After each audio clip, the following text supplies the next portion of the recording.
नमस्कार विद्यार्थियों, आज हम हिंदी व्याकरण का भाग जो है हमारा वाच्य, इससे पहले कारक पढ़े थे और काल पढ़े थे, और आज हमारा वाच्य का जो अध्याय है उसको पढ़ते हैं, क्योंकि तीनों को मिला करके एक ही प्रश्न पूछा जाता है और एक ही प्रश्न के अंदर तीनों चीज़ें पूछी जाती है। इसका हम आगे उदाहरणों के द्वारा और अध्ययन करेंगे, तब व्यवस्थित रूप से पता चलेगा। लेकिन पहले सबसे पहले साधारण जानकारी होनी जरूरी है कि तीनों है क्या।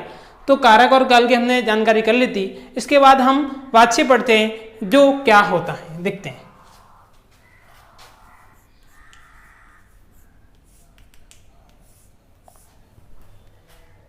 सबसे पहले हमने क्रिया पढ़ी थी। क्रिया किसी कार्य को करना या होना कहते हैं। क्रिया कर्म के आधार पर भी थी और प्रयोग रचना के आधार पर भी थी। अब संज्ञा और सर्वनाम की विशेषता बताने वाले विशेषण को पढ़ा था, तो उन दोनों को मिला के क्रिया का विशेषण की स्थिति पड़ी थी। अब आगे बाद में कारक पढ़ा, जो क्रिया के साथ उसका संबंध दर्शाते थे, और काल जो है उसके समय की स्थिति का बोध कराते थे कि कौन से काल के अंदर ये क्रिया घटित हुई है। अब इसकी वॉइस, जिसको इंग्लिश में कहते हैं एक्टिव पैसिव वॉइस हम कहते हैं ना, वही हमारा वाच्य।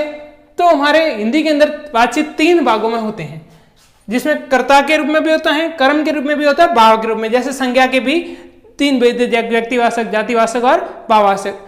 तो हमारे वाच्य क्या है? क्रिया का रूपांतरण, और क्रिया के रूपांतरण द्वारा उसका प्रभाव किस पे पड़ता है? क्रिया का वह रूपांतरण, क्रिया के रूपांतरण द्वारा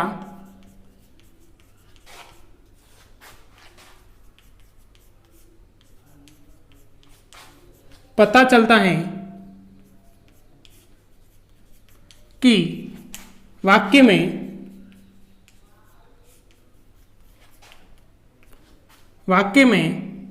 कर्ता, कर्म या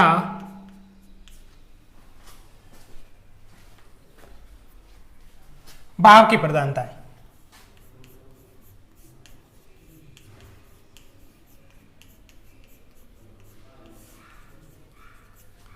क्या कह रहा है?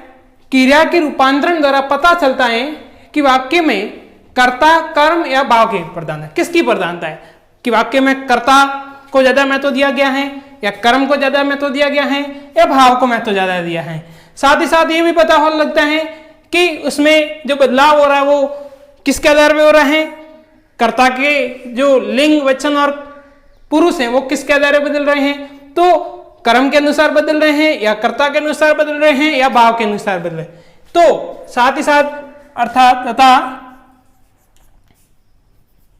क्रिया के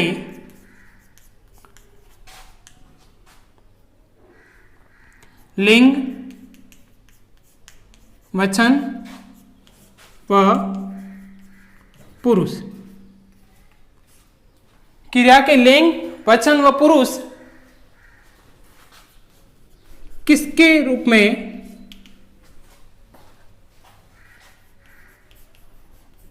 बदलते हैं?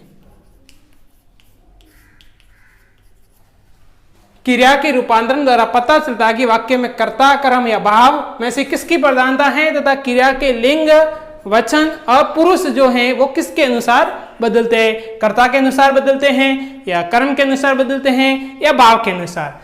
तो इस प्रकार से वाच्य जो हमारे इस प्रकार की परिभाषा के रूप में हो गया। अब वाच्य के हमारे तीन भेद होते हैं। कितने भेद होते हैं? तीन भेद होते हैं वाच्य के भेद। तो वाच्य के तीन भेद हैं। इसमें पहला है कर्तृवाच्य, कर्तृवाच्य। दूसरा जो हमारा है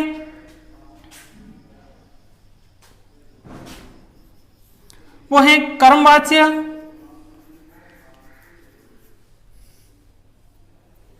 जिसमें इंग्लिश में इसको दोनों को एक्टिव और पैसिव वॉइस बोलते हैं। और तीसरा जो हमारा है वो भाववाच्य है। तो इस प्रकार से हमारे वाच्य के कितने भेद हैं? तीन भेद हैं। अब कर्तृवाच्य क्या है? जिसमें क्रिया के लिंग, वचन व पुरुष कर्ता के अनुसार बदलते हैं। किसके अनुसार प्रयुक्त होते हैं? कर्ता के अनुसार प्रयुक्त होते हैं। क्रिया के लिंग, वचन और पुरुष किसके अनुसार प्रयुक्त होते हैं? कर्ता के अनुसार। तो वहां पे कौन सा वाच्य होगा? कर्तृवाच्य होगा। जैसे उदाहरण के द्वारा अपन समझेंगे। अब देखो, रमेश पढ़ता है। क्या है? रमेश पढ़ता है। तो रमेश कौन है? पहले तो ये पता कर लो, पुल्लिंग है या स्त्रीलिंग है। तो ये पुल्लिंग है, और पुल्लिंग है तो आपको पता है क्रिया किसके अनुसार आई है? पढ़ता है, ता है, आया। इसलिए किसके अनुसार आई है? कर्ता के अनुसार। अगर मैं यहां लिखूं कि सीमा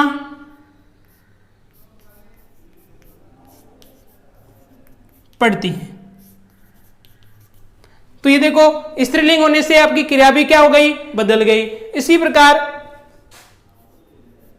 पुरुष टहलते हैं, और साथ में बहुवचन का बिंदी लगाई है मैंने, मतलब एक पुरुष नहीं है। अगर यहां पुरुष टहलते हैं आया है, क्या है? टहलते, तो इसका मतलब बहुवचन होगा, क्योंकि एक पुरुष होता है तो टहलता है आता, यहां टहलती आते, क्योंकि स्त्री होती तो टहलती आती, टहलता आता। लेकिन यहां पे मैंने टहलते शब्द लिखा है या पढ़ते शब्द लिखे, जैसे छात्र पढ़ते हैं तो बहुवचन होगा। अब छात्र पढ़ता है या छात्रा पढ़ती है तो बात अलग थी, लेकिन छात्राएं पढ़ती हैं तो बहुवचन होगा, क्योंकि एक छात्रा नहीं है। तो वचन का प्रभाव भी पड़ेगा, पुरुष का प्रभाव भी पड़ेगा कि पुरुष कौन सा है, उत्तम पुरुष है, मध्यम पुरुष है या अन्य पुरुष है, इनका प्रभाव भी पड़ेगा। और साथ ही साथ लिंग का प्रभाव पड़ेगा, और उसके साथ साथ आपको वचन का प्रभाव पड़ेगा कि एक वचन है या बहुवचन। तो अगर एक वचन में है तो क्रिया भी एक वचन में होगी, बहुवचन होगा तो बहुवचन में क्रिया होगी। जैसे रमेश पढ़ता है तो रमेश एक वचन है, क्योंकि रमेश एक व्यक्ति है, और इस पुल्लिंग है तो आपको क्रिया पुल्लिंग में होगी और क्रिया एक वचन में होगी। सीमा स्त्रीलिंग है और एक वचन है तो क्रिया आपकी स्त्रीलिंग में होगी और एक वचन में होगी। पुरुष जो है वो आपके क्या है? पुल्लिंग है, और ये जो टहलते हैं वो क्या हो गई? क्रिया बहुवचन के अंदर हो गई। क्यों? क्योंकि पुरुष टहलते हैं शब्द आया है, तो आपके बहुत सारे पुरुष हो गए, एक पुरुष नहीं होकर के बहुत सारे हो गए, तो बहुत बहुवचन में आपकी क्रिया रहेगी। तो इस प्रकार से क्रिया के लिंग, वचन और पुरुष कर्ता के अनुसार प्रयुक्त होते हैं। तो कौन सा वाच्य होता है? कर्तृवाच्य होता है। अब आते हैं हम कर्मवाच्य पे। क्रिया के लिंग,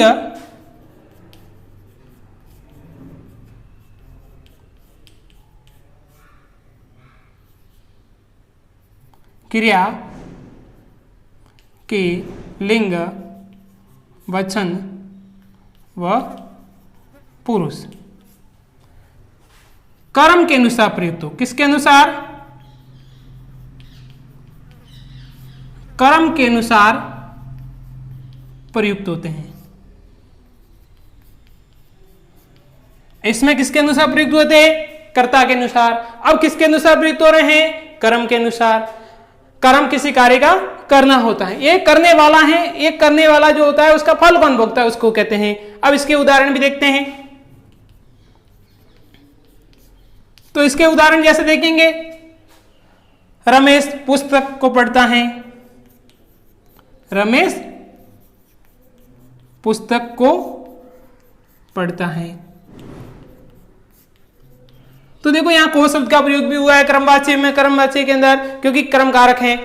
उसमें पुस्तक को किसको पढ़ता है? पुस्तक को। जिस प्रकार से आपको क्रिया सक्रमक होगी तो इसमें कर्मवाच्य हो गया, तो क्रिया भी सक्रमक है, कर्मवाच्य हो गया, क्योंकि पुस्तक को पढ़ने का कार्य करता है। लेकिन यहाँ पे रमेश कौन था? पुल्लिंग था, तो आपकी क्रिया किसके अनुसार आई है? पुल्लिंग के अनुसार, और एक वचन था इसलिए एक वचन में आ गया। अगर यहां में लिखता छात्र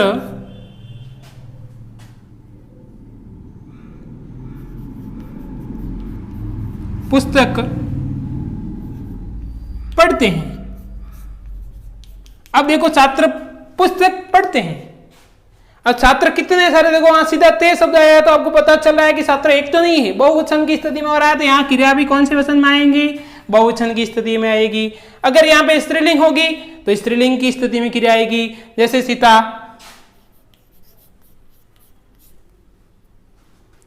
खाना खाती है। किसको? खाने को। क्या कर रही है? खाना खाने का कार्य कर रही है, तो सीता खाना खाती है। अब रमेश खाना खाता है ऐसा आता? रमेश खाना खाती है ऐसा तो नहीं आता, क्योंकि रमेश कौन है? वो पुल्लिंग में, और सीता कौन है? स्त्रीलिंग में। अब यह एक वचन है तो क्रिया एक वचन में होगी, अगर बहुवचन की स्थिति में होगी तो क्रिया बहुवचन की स्थिति में होगी। तो कर्तृवाची में लिंग वचन और पुरुष किसके अनुसार आते हैं? कर्ता के अनुसार। क्रमवाची के अनुसार किसके अनुसार आते हैं? कर्म के अनुसार। अब भाववाच्य के अनुसार, भाववाच्य के अंदर क्रिया मूल रूप में होती है, इसमें न तो कर्म के अनुसार बदलाव होता है न कर्ता के अनुसार क्रिया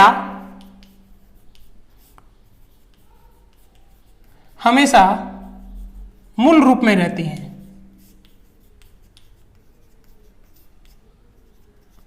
न कर्म के अनुसार न कर्ता के अनुसार, न कर्ता और न कर्म के अनुसार